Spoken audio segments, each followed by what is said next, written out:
Okay, let's get to the running backs that we have in our rankings. And I'm looking specifically at half PPR. The guys at the top of our board: Dalvin Cook, Alvin Kamara, Derrick Henry. Sean, who are you very high on at running back this week? So week 17 always offers up a ton of free square plays. I think it's wise to spend down at running back and spend up at wide receiver. So the first obvious one is probably Malcolm Brown at 4,300 with Cam Akers and Henderson likely out. I'm not sure about these backups, so it's probably going to be Malcolm Brown's backfield. The problem is trusting him with John Walford at quarterback. I don't know if he's going to get too many goal line carries, so he's an interesting fade in GPPs at 4,300, and I think some of the guys that you could pivot to that might be lower owned. It's still too early to tell. Are Darrell Williams, 4,800 at home against the Chargers. We already talked about the Chiefs likely resting a bunch of starters, and Le'Veon Bell probably will be one of those guys. He got a bit banged up last week, so I could see them giving him the week off, and we've seen Darrell Williams dominate the workload in both the run and pass game in spots like this. So they might mix in Darwin Thompson, but might not be enough to really lower Darrell's projection much. So he's sticking out at 4,800, and the other guy is La'Mical Pirine at 4,100.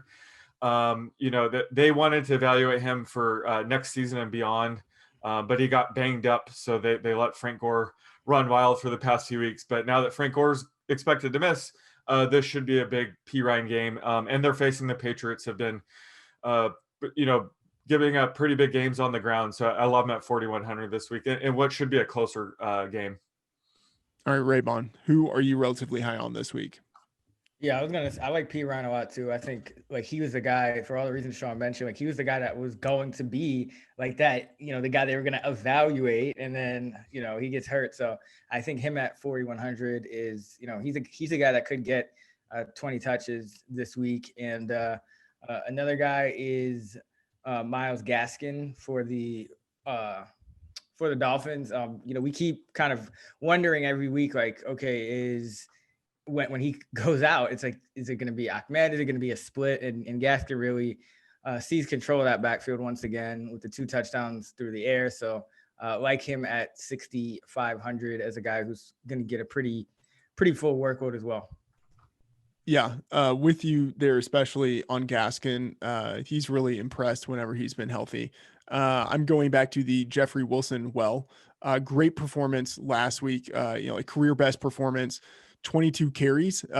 Like you love to see that with him getting all that volume. The guys behind him, Jerick McKinnon, Tevin Coleman, basically got minimal usage. So it looks like in the absence of Raheem Mostert, Wilson is the clear guy there. Had 183 yards rushing and then a 21-yard touchdown reception. I think he's involved enough in the receiving game with 3.5 targets per game over the past month.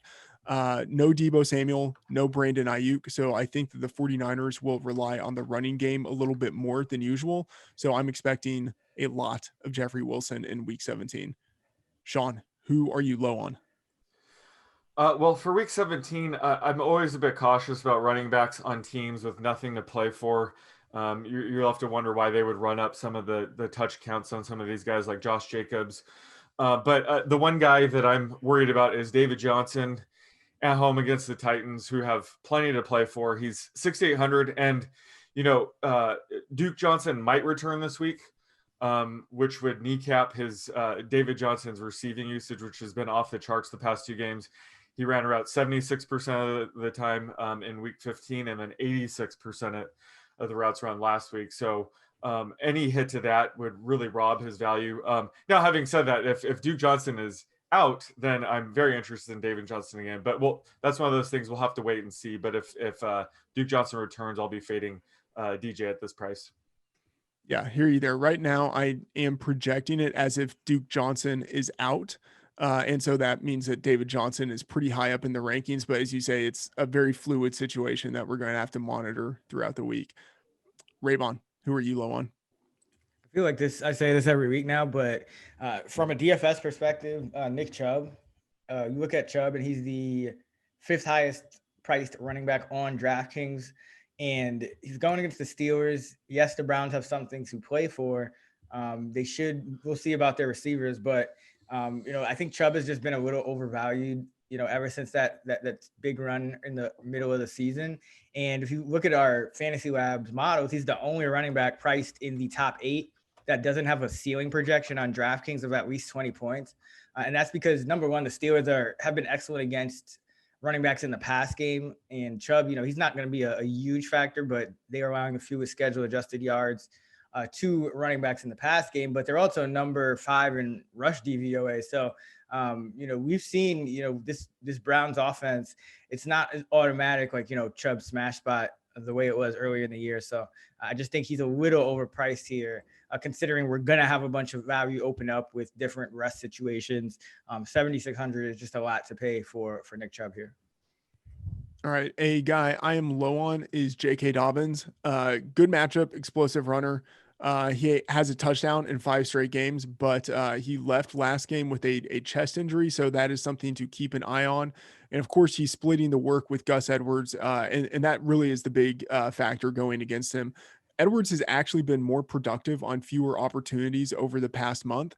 And with a split backfield, with Dobbins capped at like around 15 touches, I think it's hard for him to be anything more than a touchdown dependent RB2, even though he is in a great situation where you would expect the Ravens to run all over the Bengals as they've done for the past 2 years. But going to be off of Dobbins. Sean, give us the running back prop. Let's go with Malcolm Brown, total rushing and receiving yards. This has been a bit tricky for me because, like I said, I think John Walford under center is a bit of concern, but Malcolm Brown should see a heavy workload here. But I have his over-under set at 80.5. I'll take the under, but I'm very close. I have it at 77.5. I'll take the under. I have it around 65. I'm projecting him for about 70% of the workload, just because we don't know exactly what's happening yet. So I may raise that a little bit, but Jones and Calais, they haven't seen a touch really, I believe, this whole year. So I get that Brown, there's a chance Brown could see 100%, but if Akers and Henderson are out, I would also think that you don't want to risk injuring your only healthy running back. So I do think that those backups could mix in a little bit. So yeah, going under there.